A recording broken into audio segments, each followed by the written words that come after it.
ஸ்ரீ வித்யோபாசனாசக்தம் ஸ்ரீ வித்யாபீடபூஷணம் ஸ்ரீ வித்யாபினவம் வந்தே ஸ்ரீ கிருஷ்ணானந்த சத்குரும். அனைவருக்கும் இனிய காலை வணக்கம். ஜி தமிழ் தொலைக்காட்சியின் மூலமாக அபிராமி அந்தாதி அருமையான தமிழ் பாடல்களை சிந்தித்துக் கொண்டிருக்கிறோம். மனக்கவலை தீர்வதற்காக எந்த பாடலை படிக்க வேண்டும் என்று கேட்டால் உடனடியாக நம் நினைவுக்கு வர வேண்டியது இந்த பாடல். பொருந்திய முப்புரை செப்புரை செய்யும் புனர்முலையாள் வருந்திய வஞ்சி மருங்குல் மனோன்மணி வார்சடையோன் அருந்திய நஞ்சு அமுதாக்கிய அம்பிகை திருந்திய சுந்தரி அந்தரி பாதம் என் சென்னியதே. வார்சடையோன் அருந்திய நஞ்சு அமுதாக்கிய அம்பிகை. வார்சடையோன் நஞ்சை அருந்தினார். எல்லோருக்கும் தெரிந்த வரலாறு, பிரதோஷ வரலாறு. இன்றைக்கு நீங்கள் ஆலயங்களிலே பார்த்திருக்கலாம். ஒரு 15 ஆண்டுகளுக்கு முன்னாலே பிரதோஷம் என்று சொன்னால் நிறைய பேருக்கு தெரியாது. கார்த்திகை, சங்கடகர சதுர்த்தி, தேய்பிறை அஷ்டமி, இன்றைக்கு எதை பார்த்தாலும் எந்த கோயிலிலேயும் கூட்டம் அலைமோதி கொண்டே இருக்கிறது. எல்லோருக்கும் அந்த வழிபாடுகள் தெரிந்திருக்கிறது. நிரம்ப கூட்டமாக போகிறார்கள் பிரதோஷத்திற்கு. ஆனால் அந்த வழிபாட்டினுடைய தத்துவம் என்ன என்பதை நாம் புரிந்து கொண்டால் அந்த வழிபாட்டை நாம் சிறப்பாக செய்யலாம். பிரதோஷ வழிபாட்டினுடைய அடிப்படை நோக்கம் என்ன? தியாகம் செய்வது. இதுதான் பிரதோஷ வழிபாட்டினுடைய அடிப்படை தன்மை. கோயிலுக்கு போகிறோம், கூட்டமாக இருக்கிறது, அபிஷேகம் நடக்கிறது, தீபாராதனை நடக்கிறது.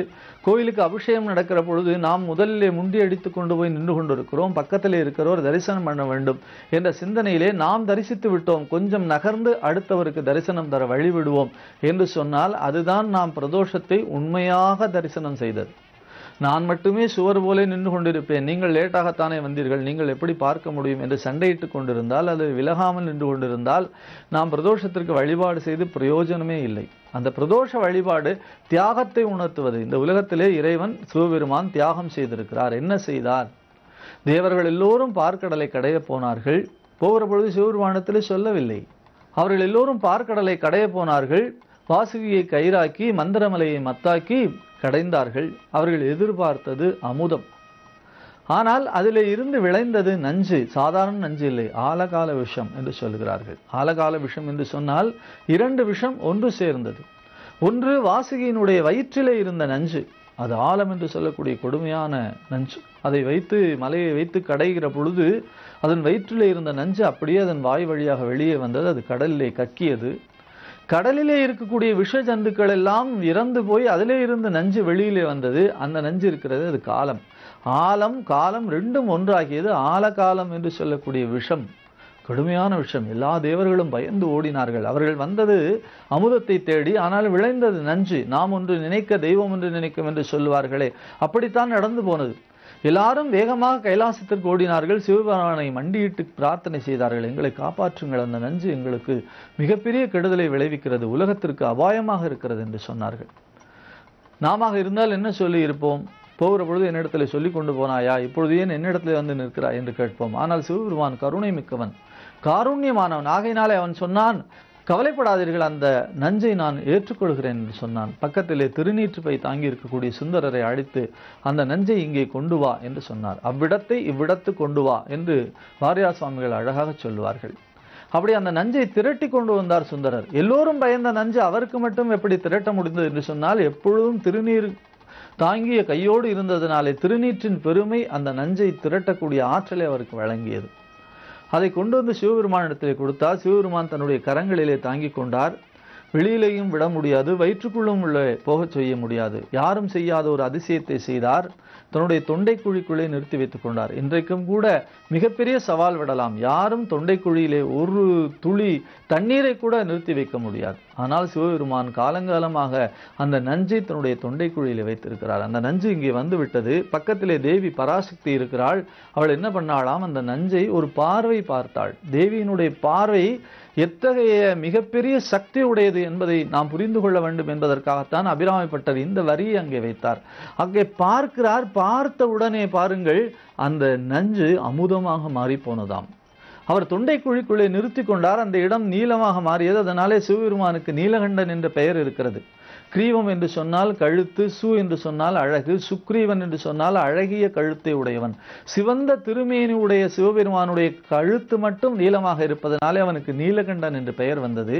தேவியினுடைய பார்வை அந்த நஞ்சு இருக்கிறதே அதை அமுதமாக மாற்றியது. அதோடு கூட இல்லாமல் தன்னுடைய கரங்களாலே அந்த தொண்டையை வருடி விட்டாலாம். அங்கே இருந்த சுத்தமாக அந்த நஞ்சு இருக்கிறது, அது அமுதமாக மாறி போனது. வாரசடையோன் அருந்திய நஞ்சு அமுதாக்கி அம்பிகை என்று சொல்லுகிறார். அந்த நஞ்சையே அமுதமாக மாற்றுவாள் தேவி என்று சொன்னால் நம்முடைய எத்தனை கஷ்டம், எவ்வளவு பெரிய துன்பம், இவர்களெல்லாம் மூவர்களெல்லாம் பயந்து ஓடிய அந்த நஞ்சு தேவியினுடைய பார்வையினாலே அமுதமாகியது என்று சொன்னால் நமக்கு வாழ்க்கையில ஏற்பட்டிருக்கக்கூடிய துன்பங்கள் எல்லாம் எம்மாத்திரம். அது ஒரு சாதாரணமான விஷயம். ஒரு மிகப்பெரிய விஷயத்தையே மாற்றியவள் நம்மிடத்திலே இருக்கிற பொழுது சாதாரணமான விஷயத்திற்காக நாம் ஏன் கவலைப்பட வேண்டும் என்ற ஒரு உயர்ந்த தத்துவத்தை தான் அபிராம பட்டர் இங்கே வைக்கிறார். ஆகையினாலே அம்பிகையை சரணடைந்தால் நிச்சயமாக நமக்கு அமுதத்தை தரக்கூடியவளாக இருப்பாள். நஞ்சையே அமுதமாக மாற்றியவள் நமக்கு என்னதான் வாழ்க்கையில தரமாட்டாள்? நம்முடைய துன்பமெல்லாம் எந்த மாத்திரமாக இருக்கிறது, அது எத்தகைய துன்பமாக இருந்தாலும் அவற்றையெல்லாம் தவிடுபொடியாக்கக்கூடிய ஆற்றல் தேவியினுடைய பார்வைக்கு இருக்கிறது. அத்தகைய உயர்ந்த பார்வை, அத்தகைய அருமையான பார்வை தேவியினுடைய பார்வை. ஆகையினாலே தான் அது நஞ்சையே அமுதமாக மாற்றியது. நாம் வாழ்க்கையிலே தினசரி தினசரி எத்தனையோ துன்பங்களை சந்தித்து கொண்டே இருக்கிறோம். அந்த துன்பங்கள் எல்லாம் ஒரு பொருட்டல்ல. நீங்கள் தினசரி அபிராமி அந்தாதியை பாராயணம் செய்யுங்கள். அப்படி பாராயணம் செய்தால் அத்தனை துன்பங்களும் தவிடுபொடியாக போய்விடும் என்பதற்கான அருமையான வரி அருந்திய நஞ்சு அமுதாக்கிய அம்பிகை.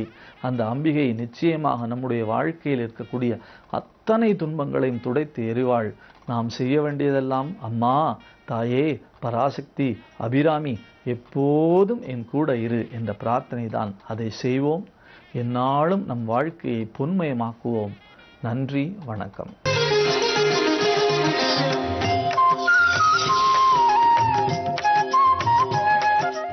இன்று நாம் காணவிருக்கும் திருக்கோவில் அருள்மிகு மணிகண்டேஸ்வரர் திருக்கோவில்.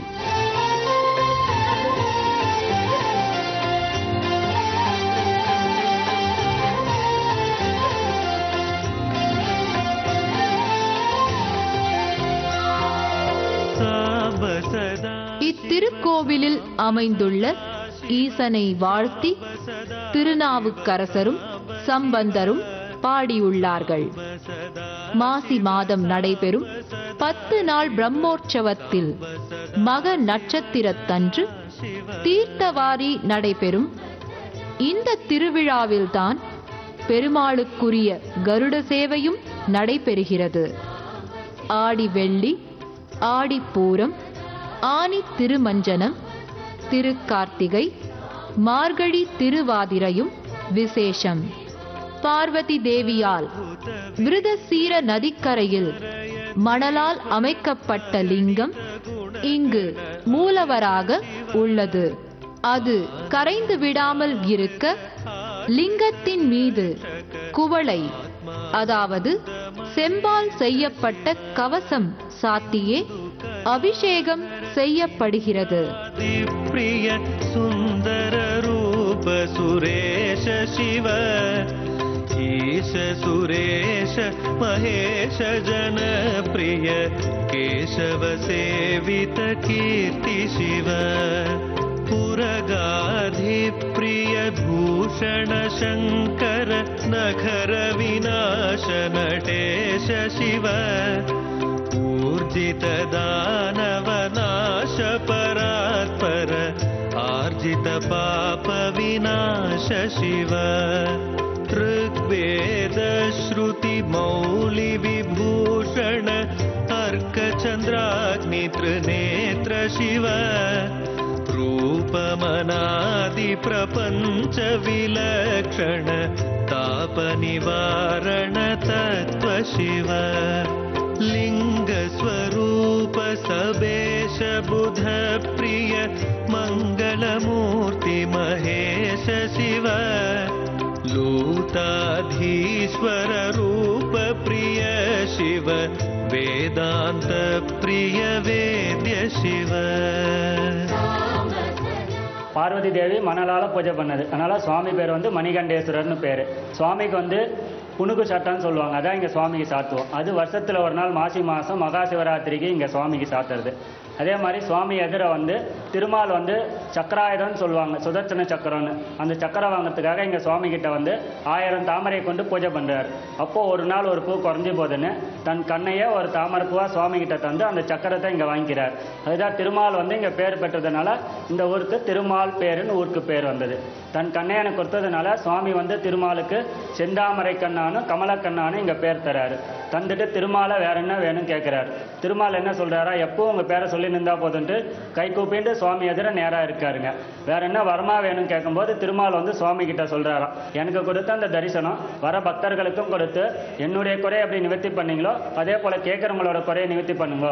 அப்புறம் இந்த ஸ்தலத்துக்கு வந்து தரிசனம் பண்ணுறவங்க வேறு ஸ்தலத்துக்கெல்லாம் போனால் என்ன பலன் கிடைக்குமோ அந்த பலனை இந்த ஸ்தலத்திலே அவங்களுக்கு அருள்தாங்கோ. அப்புறம் காசிராமேஸ்வரம் போக முடியாதவங்க இங்கே வந்து உங்களை தரிசனம் பண்ணால் அந்த காசிராமேஸ்வரம் போனால் என்ன பலன் கிடைக்குமோ அந்த பலனை இந்த ஸ்தலத்திலே அவங்களுக்கு அருள்தாங்கன்னு கை கூப்பிட்டு சுவாமி எதிர நேராக இருக்காருங்க. அம்பாளுக்கு வந்து 3 பேருங்க, அஞ்சனாட்சி, கருணி நாயகி, ஆதி காமாட்சின்னு 3 பேர். அதாவது வந்து இங்கே அம்பாளுக்கு வந்து அஞ்சனாட்சினா கருமையான நிறத்தை உடையவங்க, அதே மாதிரி நம்ம நினைச்ச காரியத்தை சத்திய தரக்கூடிய சித்தி உடையவங்க, அதனால கருணை நாயகி. இந்த அம்பாள் தான் காஞ்சிபுரத்தில் காமாட்சி அவதாரம் எடுத்திருக்காங்க, அதனால அந்த அம்பாளோட பேராவே ஆதி காமாட்சின்னு ஒரு பேருங்க. இங்கே வந்து அதிகார நந்தின்னு சொல்லுவாங்க, அதாவது நின்ற கோலத்தில் நந்தி, நந்திகேஸ்வரராக அவருக்கு காட்சி தரார். அவர் முகம் வந்து ஆஞ்சநேயர் முகம். இங்கே வந்து ராமாயண கதையில் இந்த கோயில் இருந்திருக்கிறதா ஐதீகங்க. சுவாமியை தரிசனம் பண்ணுறதுக்கு முன்னாடி அந்த நந்திகேஸ்வரரை தரிசனம் பண்ணிட்டு வரணுன்றது இங்கே ஐதீகங்க. அது மாதிரி ராவணன் வந்து இங்கே சுவாமியை தரிசனம் பண்ணுறதுக்காக இங்கே வராராம். அப்போ ராவணன் கிட்ட வந்து நந்திகேஸ்வரர் சொல்கிறாராம், சுவாமி வந்து டிஸ்டில் இருக்காரு உள்ளே போவாத அப்படின்னு. ராவணன் என்ன பண்ணுறாரா, என்ன தடுக்கிறதுக்கு நீ யாரு அப்படின்னு சொல்லி சுவாமியை தரிசனம் பண்ணிட்டு வந்து உன் முகம் குரங்குமா போட்டோம் அப்படின்னு ராவணன் வந்து அவர் சபிச்சிடறாராம். அதனால நந்திகேஸ்வரர் வந்து என்ன பண்ணுறாரு, என் முகத்தையா குரங்குமா மாத்தின, என் வம்சாலியால் தான் உனக்கு கைவு. ராவணனுக்கு வந்து நந்திகேஸ்வரர் சாபம் சொல்றாருங்க. விநாசன சகல ஜன பிரிய மண்டலாதீஷ மகேஷ சிவ छत्र किरीट सुकुंडल शोभित पुत्र त्रिभुवनेश शिव जन्म जरा मरणादि विनाशन कल्मष विरहित काश शिव झंकाराश्रित भृंगिरिडि प्रिय ओंकारेश महेश शिव ज्ञान विनाशक निर्मल दीन जन प्रिय दीप्त शिव ढंकाद्यायुध दारुण सत्वर ह्रींकार प्रिय सुरेश शिव ढंक स्वरूप सहकारोत्तम वागीश्वर वरदेश शिव ढंप विनाशन डिंडिम भूषण अंबरवास क्षितीश शिव ढम ढम डमरुकधारि मणिश्चल डुंडि विनायक सेव्य शिव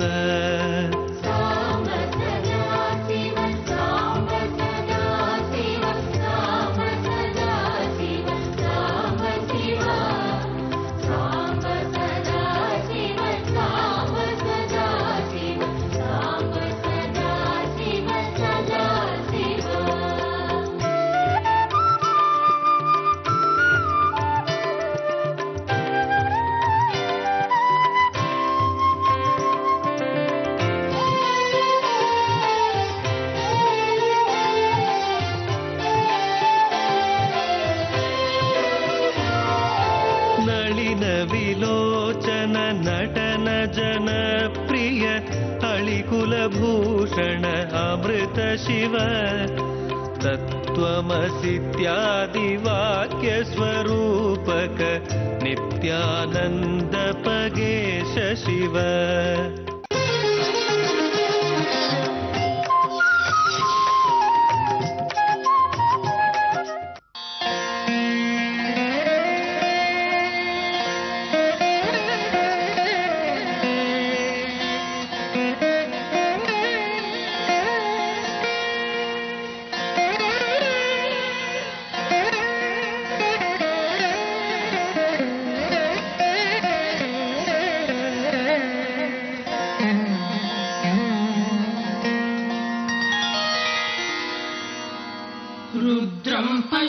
पतिं स्थाणुं नीलकण्ठं उमापतिं नमामि शिरसा देवं किं नो मृत्युः करिष्यति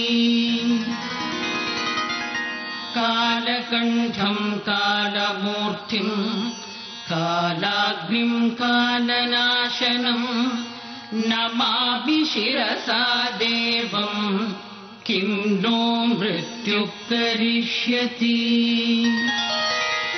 नीलकण्ठं विरूपाक्षं निर्मलं निलयप्रभं नमामि शिरसा देवं किं नो मृत्युः करिष्यति वामदेवं महादेवं लोकनाथं जगद्गुरुं नमामि शिरसा देवं किं नो मृत्युः करिष्यति देवदेवं जगन्नाथं देवेशं वृषभध्वजं नमामि शिरसा देवं किं नो मृत्युः करिष्यति त्र्यक्षं चतुर्भुजं शान्तं जटामकुटधारिणं नमामि शिरसा देवं किं नो मृत्युः करिष्यति भस्मोद्धूलितसर्वाङ्गं नागाभरणभूषितं नमामि शिरसा देवं किं नो मृत्युः करिष्यति अनन्तमव्ययं शान्तम् अक्षमालाधरं हरं नमामि शिरसा देवं किं नो मृत्युः करिष्यति आनन्दं परमं नित्यं कैवल्यपददायिनं नमामि शिरसा देवं किं नो मृत्युः करिष्यति अर्धनारीश्वरं देवं पार्वती प्राणनायकं नमामि शिरसा देवं किं नो मृत्युः करिष्यति प्रलयस्थितिकर्तारम् आदिकर्तारमीश्वरं नमामि शिरसा देवं किं नो मृत्युः करिष्यति व्योमकेशं विरूपाक्षं चन्द्रार्धधृतशेखरं नमामि शिरसा देवं किं नो मृत्युः करिष्यति गङ्गाधरं शशिधरं शङ्करं शूलपाणिनं नमामि शिरसा देवं किं नो मृत्युः करिष्यति स्वर्गापवर्गदातारं सृष्टिस्थित्यन्तकारिणं नमामि शिरसा देवं किं नो मृत्युः करिष्यति शिवेशानं महादेवं वामदेवं सदाशिवं नमामि शिरसा देवं किं नो मृत्युः करिष्यति कल्पायुर्देहि मे पुण्यं यावदायुरारोगतं नमामि शिरसा देवं किं नो मृत्युः करिष्यति मार्कण्डेयकृतं स्तोत्रं यः पठेत् शिवसन्निधौ तस्य मृत्युभयं नास्ति सत्यं सत्यं वदाम्यहम् सत्यं सत्यं पुनः सत्यं उद्धृत्य चतुर्भुजमुच्यते वेदात् शास्त्रात् परं नास्ति न दैवं शङ्करात् परम्।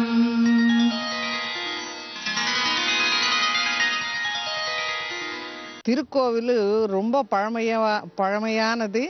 அகத்தீஸ்வரர் என்ற முனிவரால் ஏற்பட்ட லிங்கமா இது. ரொம்ப அற்புதமான சக்தி வாய்ந்த கோவில். எல்லாம் வந்து கேட்டவங்களுக்கு கேட்டபடி வரம் எல்லாம் கொடுக்குற மாதிரி சுவாமி நல்லா நடத்துகிறாரு. 1500 வருஷம் காலத்தில் கட்டினதுன்னு சொல்கிறாங்க. ஓம் ஹர ஹர சங்கர ஓம் ஜெய சுபகர சங்கர ஓம் நமாமி சிவ பரமேஷ ஸ்மராமி ஹர விஸ்வேஷ மங்களம் சர்வேஷ சுப மங்களம் ஜெகதீஷ.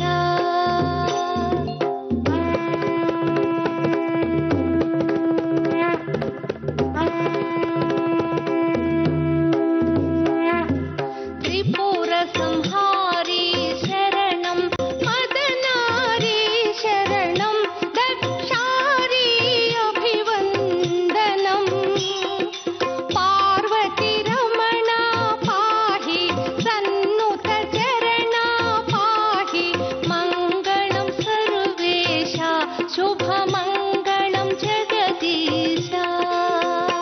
ॐ हर हर शङ्कर ॐ जय शुभकर शङ्कर